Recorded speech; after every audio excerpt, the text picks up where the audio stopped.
బీసీలకు 40% రిజర్వేషన్లు కల్పిస్తూ ప్రభుత్వం జారీ చేసిన ఉత్తర్వులు నిలిపివేసినందున గడువు తీరిన స్థానిక సంస్థల ఎన్నికలు నిర్వహించడానికి పాత విధానం ప్రకారం ఎన్నికల సంఘం ముందుకు వెళ్లవచ్చని హైకోర్టు పేర్కొంది. రిజర్వేషన్లు 50%కి మించొద్దని తెలిపింది.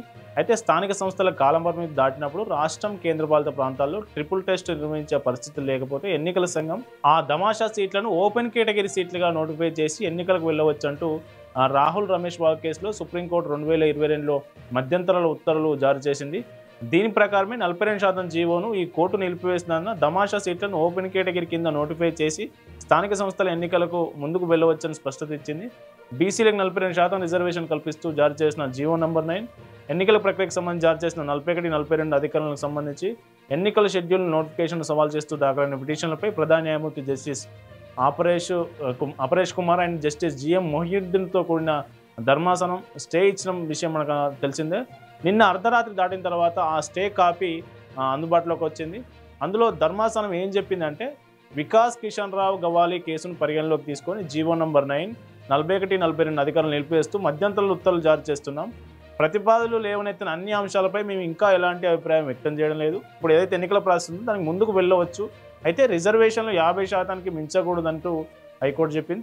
దమాషా సీట్లను ఓపెన్ కేటగిరీగా నోటిఫై చేసి ఎన్నికలు నిర్వహించుకోవచ్చు. బీసీలకు 42% రిజర్వేషన్ కల్పిస్తూ ప్రభుత్వం జీవో నంబర్ 9 జారీ చేసింది కదా. దీని కారణంగా రిజర్వేషన్లు 67% చేరుతాయి.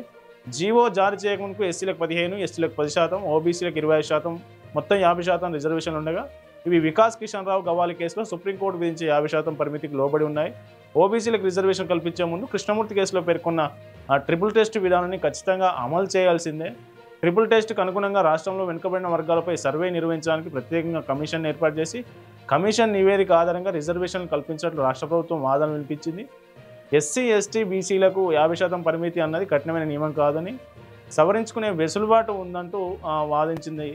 ఈ వాదన సమర్థిస్తూ ఇందిరా సహాని జనహిత్ అభియాన్ కేసులను ప్రస్తావిస్తూ ఆర్థికంగా వెనుకబడిన వారికి 10% రిజర్వేషన్ కల్పించిన విషయాన్ని మా దృష్టికి తెచ్చింది. ఎంఆర్ బాలాజీ కేసులో 50% పరిమితి తప్పనిసరి కాదని, వెనుకబడిన ఈశాన్య రాష్ట్రాల వంటి ప్రాంతాలకు ప్రత్యేక పరిస్థితుల్లో మినహాయింపులు ఇవ్వచ్చన్నది సుప్రీంకోర్టు పేర్కొన్నట్లు హైకోర్టు తెలిపింది. సుప్రీంకోర్టు వెలువరించిన తీర్పులన్నింటినీ పరిశీలించిన నేపథ్యంలో ప్రభుత్వం జీవో ఇచ్చిన ఏదైతే జీవో నంబర్ 9, 41, 42 జారీ చేసే ముందు వికాస్ కిషన్ రావు గవాలి కేసులో ఉన్నటువంటి 50% పరిమితిని అమలు చేయడంలో ఈ ప్రభుత్వం విఫలమైంది. ఆ విఫలం కావడం వల్లనే రాజ్యాంగంలోని అధికరణ 243 ప్రకారం సెప్టెంబర్ 29 ఎన్నికల సంఘం జారీ చేసిన ఎన్నికల ప్రక్రియలో జోక్యం చేసుకోలేదని ధర్మాసనం చెప్పింది. ఎన్నికల ప్రక్రియ హైకోర్టు నిలిపివేయలేదని పేర్కొంది. ఈ పిటిషన్లో వివాదాన్ని తేల్చేదాకా 42% రిజర్వేషన్లు కల్పిస్తూ జారీ చేసిన జీవోతో పాటు తదనంతర ప్రక్రియ నిమిత్తం జారీ చేసిన జీవో 41, 42 మాత్రమే నిలిపివేసినట్లు హైకోర్టు తెలిపింది. మరోవైపు రాష్ట్రంలో బీసీ రిజర్వేషన్ అంశం హీట్ ఎక్కింది. స్థానిక సంస్థల ఎన్నికల్లో బీసీలకు 42% రిజర్వేషన్ కల్పిస్తూ ప్రభుత్వం తెచ్చిన జీవో 9కి వ్యతిరేకంగా హైకోర్టులో కొందరు పిటిషన్లు వేయడం, ఆ పిటిషన్లు వేసిన తర్వాత స్టే రావడం, దీంతో తమ నోటికాడ ముద్దను లాక్కున్నారని బీసీ నేతలు మండిపడతా ఉన్నారు. జనాభాలో 56% పైగా ఉన్న తమకు ప్రభుత్వం 42% రిజర్వేషన్ కల్పిస్తే కొంతమంది జీర్ణించుకోలేకపోతున్నారంటూ ఆవేశాలు వ్యక్తం అవుతున్నాయి. ముఖ్యంగా వివిధ రాజకీయ పార్టీల తీరుతెన్నులను బీసీ నేతలు ఎక్కడికక్కడ ఎండగడుతున్న పరిస్థితి కనిపిస్తూ ఉంది. అయితే ఈ నేపథ్యంలోనే బీసీ సంఘాల ఆధ్వర్యంలో నిన్న మొన్న గురు శుక్రవారాల్లో రాష్ట్ర వ్యాప్తంగా ఆందోళనలు జరిగాయి.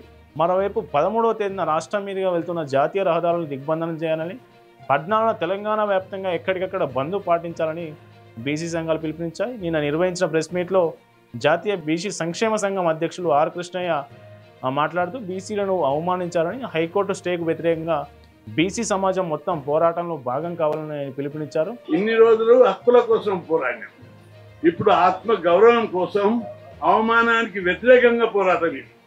కాబట్టి మనకెంత అవమానం జరిగింది ఇప్పుడంటే, మనందరం చీము నెత్తురు ఒక్కొక్కరు నా కోళ్ళు చెప్తుడు, చీము నెత్తురు ఉన్నోడు ఎవడైనా ఈ స్టేజ్కు వ్యతిరేకంగా పోరాడాలన్నా ఎందుకు రాందా అంటే స్టే ఇవ్వడంతో ఏమన్నా మీనింగ్ ఉందా? సరే లోపాలు ఉన్నా ఆశయం గొప్పది ఏదైతే ఉందో 42% దానికి ఎట్లు ఇస్తారు?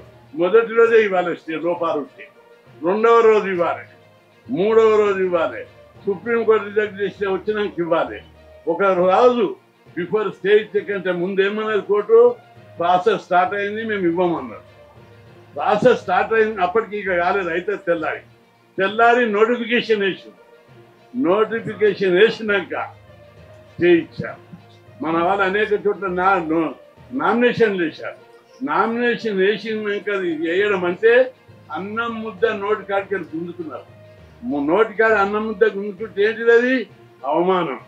అన్యాయాన్ని 76 ఏళ్ళు సహించడం, అవమానాన్ని మాత్రం ఒక్క నిమిషం సహించని జాతి మన బీసీ జాతి. కాబట్టి ఇది అవమానానికి వ్యతిరేకంగా పోరాటం. కాబట్టి బీసీ జాతి అంతా తిరుగుబాటు చేసే సమయం ఆసన్నమైంది. తప్పనిసరి. ఎందుకు స్టే వచ్చింది? ఇప్పుడు ఓ రోజు రిజల్ట్ చేసినారు. 32 మంది బీసీ సంఘాలు కేసులు వేసిరు. వాళ్ళ వాదన వినలేదు. నోటిఫికేషన్ వేసిరు. నోటిఫికేషన్ అంక స్టే ఇవ్వద్దు. ఒకటి 32 మంది వాదన లేకుండా స్టే ఇచ్చావు. దీని ఉన్న బ్యాక్గ్రౌండ్ ఏంటి? దీని వెనుక ఉన్న కుట్ర ఏంటిది? దీన్ని ఎవరు ఆపిర్రు? ఏ రాజకీయ పార్టీ ఆపింది? ఎందుకు ఆపిర్రు అనే దాని మీద అందరు ఆలోచిస్తుర్రు. కాబట్టి మనమందరం ఇది ఆత్మగౌరవ పోరాటం, అవమానానికి వ్యతిరేకంగా జరిగే పోరాటంగా ప్రజల్లోనికి తీసుకుపోవాల్సినటువంటి బాధ్యత మన మీద ఉంది. దీంతో ఈ పరిణామాలు ఎటు దారి తీస్తాయని రాజకీయ పార్టీలో ఒక ఆందోళన అయితే మొదలైంది. బీసీ రిజర్వేషన్ల సాధన కోసం శనివారం ఇవాళ హైదరాబాద్ వేదికగా ఉద్యమ కార్యాచరణ ప్రకటించనున్నట్లు బీసీ నేతలు వెల్లడించారు. మరోవైపు హైకోర్టు స్టే ఉత్తర్వు కాపీ శుక్రవారం అర్ధరాత్రి తర్వాత బయటకు వచ్చి కాబట్టి దీనిపై ఇంకా తెలంగాణ ప్రభుత్వం స్పందించలేదు. హైకోర్టు ఆదేశాలపై రాష్ట్ర ప్రభుత్వం తదుపరి నిర్ణయం ఏంటన్న దానిపై సర్వత్రా ఒక ఉత్కంఠ నెలకొంది. ఈ అంశంపై సర్కారు సుప్రీంకోర్టుకు వెళ్తుందా లేదా హైకోర్టులోని న్యాయ పోరాటం చేసే అవకాశం ఉందా అనేది మనకు స్పష్టత రావాల్సి ఉంది. అయితే ఈ నెల 15వ తేదీన సీఎం రేవంత్ రెడ్డి అధ్యక్షతన తెలంగాణ కేబినెట్ భేటీ జరగనుంది. ఈ సమావేశంలో బీసీ రిజర్వేషన్ల అంశంతో పాటు హైకోర్టు తీర్పుపై కూడా మంత్రివర్గం చర్చించనున్నట్టు తెలుస్తోంది. మరోవైపు స్థానిక ఎన్నికల నిర్వహణపై రాష్ట్ర ప్రభుత్వం స్పష్టతనివ్వాలని ఎన్నికల సంఘం కూడా ప్రభుత్వాన్ని కోరినట్లు మనకు సమాచారం అంతా ఉంది. అయితే హైకోర్టు జారీ చేసిన ఆర్డర్ కాపీపై ఎన్నికల సంఘం కూడా న్యాయ నిపుణులతో చర్చిస్తున్న పరిస్థితి కనిపిస్తుంది. మొత్తానికి స్థానిక సంస్థల ఎన్నికలు బీసీ రిజర్వేషన్లపై నెలకొన్న ఈ ప్రతిష్టంభన ఇంకా కొనసాగుతున్న పరిస్థితి కనిపిస్తూ ఉంది. నిన్న టీఆర్పీ తెలంగాణ రాజ్యాధికార పార్టీ ఆధ్వర్యంలో తీర్మార్మలన్న బంద్కు పిలుపునిస్తే దాదాపు అన్ని రాష్ట్రాల్లో ఒక బంద్ అయితే కొనసాగింది. ఇప్పుడు ఇవాళ కూడా బీసీ సంఘాల ఆధ్వర్యంలో తదుపరి ఉద్యమ కార్యాచరణ ప్రకటించేందుకు ఇవాళ బీసీ సంఘాలు సమావేశం కాబోతా ఉన్నాయి. మరి ప్రభుత్వం ఏ నిర్ణయం తీసుకుంటుంది, బీసీ సంఘాలు ఎట్లాంటి కార్యాచరణతో ముందుకెళ్తాయి? ఇటు ఎన్నికల సంఘం ఇప్పుడు కోర్టు తీర్పు ఏదైతే ఉందో కోర్టు తీర్పులో మేము ఎన్నికల నోటిఫికేషన్ మీద స్టే ఇవ్వట్లేదు, నోటిఫికేషన్ రావడానికి మూల కారణమైన జీవో నంబర్ మీద ఆ తర్వాత ఇచ్చినటువంటి 40-42 ఏవైతే జీవోలు ఉన్నాయో వాటిపై మాత్రమే మేము స్టే ఇస్తున్నామంటూ నిన్న హైకోర్టు ద్వారా బయటకు వచ్చినటువంటి స్టే ఉత్తర్వు ద్వారా మనకు తెలుస్తూ ఉంది. కాబట్టి ఎన్నికల నోటిఫికేషన్ మీద అయితే స్టే రాలేదు. కాబట్టి ఖచ్చితంగా ఎన్నికల సంఘం కూడా ఎట్లాంటి నిర్ణయం తీసుకోబోతుంది అనేది ఇవాళ సాయంత్రం కల్లా తెలిసే పరిస్థితి కనిపిస్తూ ఉంది.